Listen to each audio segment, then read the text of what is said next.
Pisces 20, a table set for an evening meal.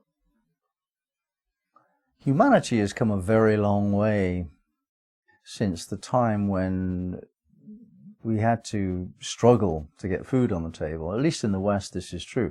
Although I'm not insensitive to the hunger that's experienced around the world. In the West, we have pretty much overcome that fundamental problem. And it's good to remember that. And the best way to remember that is to celebrate that.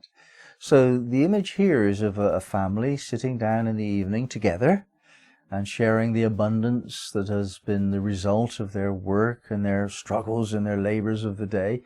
They come down and they enjoy abundance, and they enjoy familiarity of being at the table with the same people and having the same types of jokes and conversations. However lacking in intellectual stimulus that might be, it's very deeply reassuring for the heart to be a part of a group of people that are predictably affectionate and expressive of a sense of well-being. And that sense of eating a good meal is a real expression of our well-being. A good meal in good company. That's a pretty powerful image. So on the worldly level, we look to come home from our day's work and have a nourishment, an experience of nourishment. And that's an important aspect of what we need and what we celebrate in life. The development of that consciousness, the consciousness of celebration, is important. If you're planning to do something which is hard work, and you know it's going to be a struggle, and you know you're going to get problems and so on and so forth, it is also really very useful to visualize the celebration at the end of this work. This draws you towards the celebration because you're visualizing it. Whatever you visualize, it's just like throwing an anchor into the future that draws you towards it. That's the power of visualization.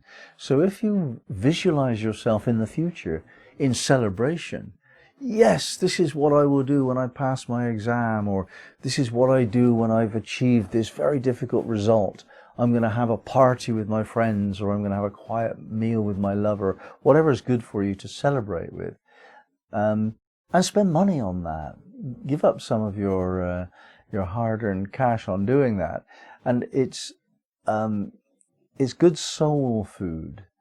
This idea of austerity and hard work and struggle and disappointment, these are not soul concepts at all. The soul is free to expect everything to turn out its own way, and it does.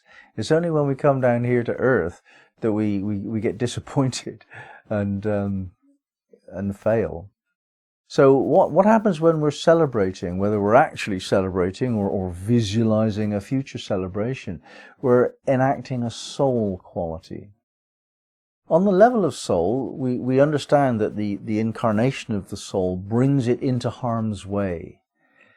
The soul itself is at risk, not in the very long term, but certain of our experiences in life can be figuratively soul-destroying.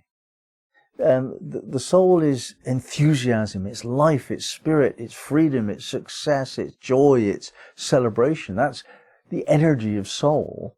And if we don't remember that, if we live a life which is grey and boring and a drudgery and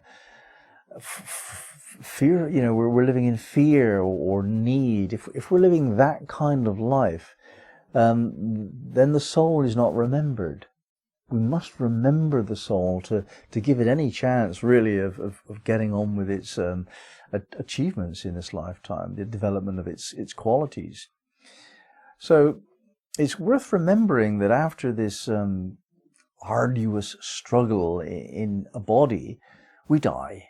And that's a wonderful event, the celebration of death, because that takes us back into soul consciousness. This is the promise that we have, all of us. With some very few exceptions, what happens when we die?